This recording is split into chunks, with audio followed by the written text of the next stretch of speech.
Have you ever heard of a man who could heal the sick, a man who could raise the dead, a man who walked the earth at the very same time as Jesus of Nazareth? His name was Apollonius. He was born in a town called Tyana in what is now modern-day Turkey. Yet for most of us, his story is lost. It is a whisper in the long corridor of history. Why have we forgotten him?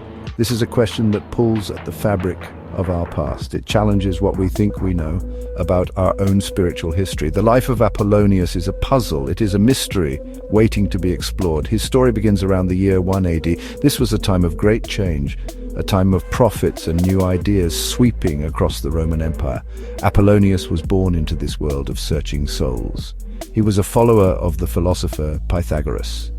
He believed in living a simple life. He ate no meat. He wore simple linen clothes. He gave away his wealth to his family.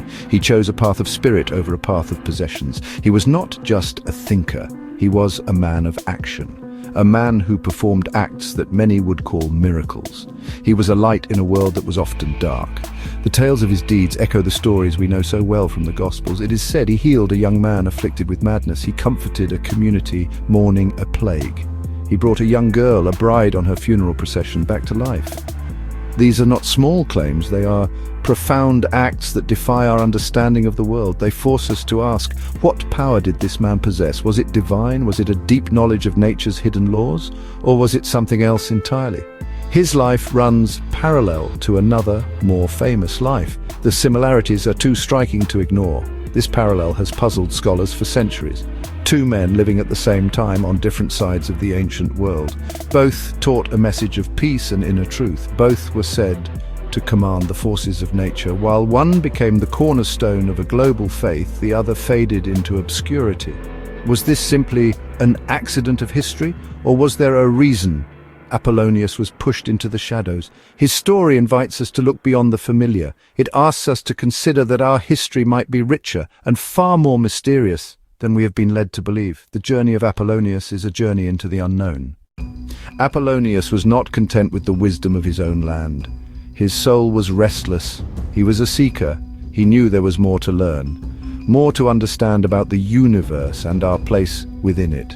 So he began a journey, a long and difficult journey to the east. He traveled through the ancient lands of Babylon and Persia. He was searching for the hidden knowledge of the Magi. But his ultimate destination was India. He believed the wise men of India, the Brahmins, held the deepest secrets of existence. He was determined to find them and learn from them. His travels were not for the faint of heart. The world was vast and dangerous. There were no planes, no cars, only dusty roads, treacherous mountains, and endless deserts. He walked with his loyal disciple Demas, who recorded their incredible journey. They faced bandits and wild animals. They encountered strange cultures and unfamiliar gods. Yet Apollonius was never afraid. He was driven by a powerful thirst for truth. He believed that all of humanity was connected by a single thread of wisdom. He just needed to follow that thread to its source.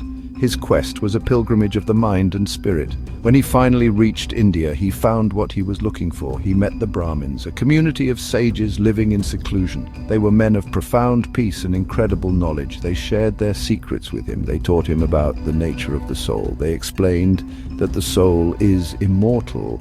It is a spark of the divine that travels through many lives. They taught him how to perceive things beyond the five senses, how to see the past and the future, how to understand the subtle energies that flow through all living things. He was not just a student, he was a kindred spirit. Apollonius returned from India, a changed man. He had left as a philosopher. He came back as a master of cosmic knowledge.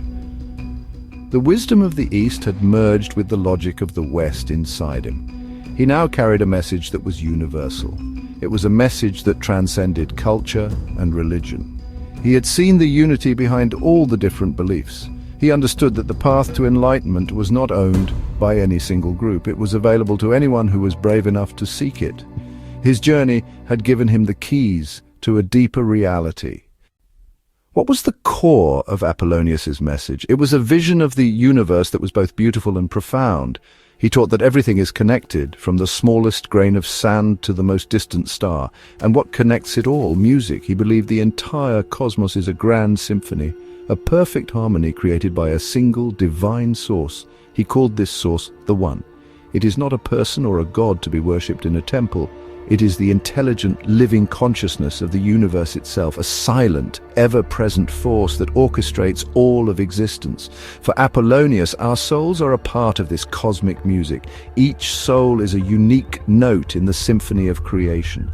When we are born, our note begins to play. Our purpose in life is to find our true sound, to live in harmony with ourselves and with the universe. He taught that things like anger, greed, and fear create dissonance. They are like sour notes that disrupt the melody. To find peace, we must tune our souls. We must quiet the noise of the outside world. We must listen to the silent music playing within us. This is the path to true wisdom and inner freedom. How did he believe we could achieve this harmony? Through a life of simplicity and meditation. He advocated for a vegetarian diet, not just for compassion, but because he believed eating meat clouded the soul. It made it harder to hear the subtle music of the universe. He practiced long periods of silence, sometimes for years at a time. He believed that in silence we could filter out the distractions of the material world. We could begin to perceive the higher realities, the unseen world of spirit and energy that surrounds us at all times. His methods were practical steps toward a spiritual goal. This vision of a musical universe is not just poetry, it resonates with some of the most advanced ideas in modern science. Think of string theory. The idea that the fundamental particles of reality are not particles at all. They are tiny, vibrating strings of energy. Different vibrations create different particles, just as different vibrations on a guitar string create different musical notes. Could it be that this ancient sage 2,000 years ago understood a fundamental truth about the cosmos that our science is only now beginning to rediscover? It is a startling thought. Apollonius was not a man who hid in a monastery. He took his wisdom into the heart of the world. He walked into the bustling cities of the Roman Empire. He spoke to the rich and the poor, the powerful and the weak. He was not afraid to challenge authority, especially when that authority was corrupt. He lived through the reigns of many Roman emperors. Some were wise, many were tyrants, and Apollonius confronted them directly. He believed that true power did not come from a throne. It came from living a life of virtue and truth. This was a dangerous message to preach in an empire built on force. His most famous confrontation was with the Emperor Domitian. Domitian was a cruel and paranoid ruler. He saw threats everywhere. He executed anyone he suspected of treason. Apollonius was accused of plotting against the emperor. He was arrested and brought to Rome to stand trial. The charges were serious. They included practicing magic and inciting rebellion. It was a show trial. The outcome seemed certain. He was facing the most powerful man in the world, a man who held the power of life and death in his hands. But Apollonius showed no fear. The courtroom was filled with tension. The emperor sat on his throne expecting a frightened philosopher to beg for his life. Instead, Apollonius defended himself with calm and powerful logic. He spoke not as a criminal, but as a teacher.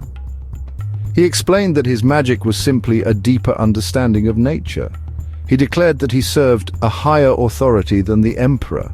He served the truth. He spoke with such clarity and conviction that the court was left stunned. He was turning his own trial into a lesson for the entire empire. He was showing them what true courage looked like. Then something impossible happened. After delivering his final words right before the emperor could pass judgment, Apollonius simply vanished. One moment he was standing before the court, the next moment he was gone. He disappeared from a locked and heavily guarded room in the heart of Rome. On that very same day, he appeared to his friends hundreds of miles away in another city. How is this possible? Was it a miracle, a masterful illusion, or an ability that we do not yet understand? This single act cemented his legend as a man who operated beyond the known laws of our world. What became of Apollonius after his impossible escape? The stories say he lived for many more years. He continued to teach and guide those who sought him out, but his end is as mysterious as his life. He did not die in a conventional way. There is no tomb, no record of a final illness. The story goes that he simply ascended. One night, he walked into a temple. The doors closed behind him. A choir of unseen voices was heard singing, "Come from the earth, come to heaven, come." And he was never seen again. He left the world as mysteriously as he had lived in it. So who was Apollonius of Tyana? This is the great question that hangs over his story. Was he simply a brilliant philosopher, a Pythagorean sage who achieved a remarkable level of self-mastery? This is the simplest explanation, but does it account for all the facts? Does it explain his miracles, his prophecies, his ability to disappear from a locked room? Perhaps he was more than a philosopher.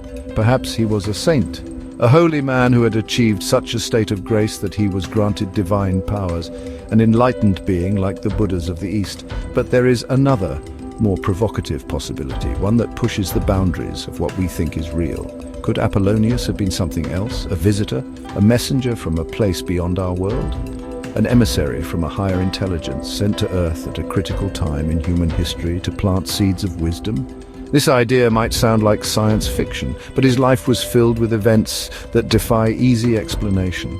His knowledge of the cosmos, his seemingly supernatural abilities, his mysterious arrival and departure. It all fits a pattern that is not entirely human. Ultimately, we may never know the true answer.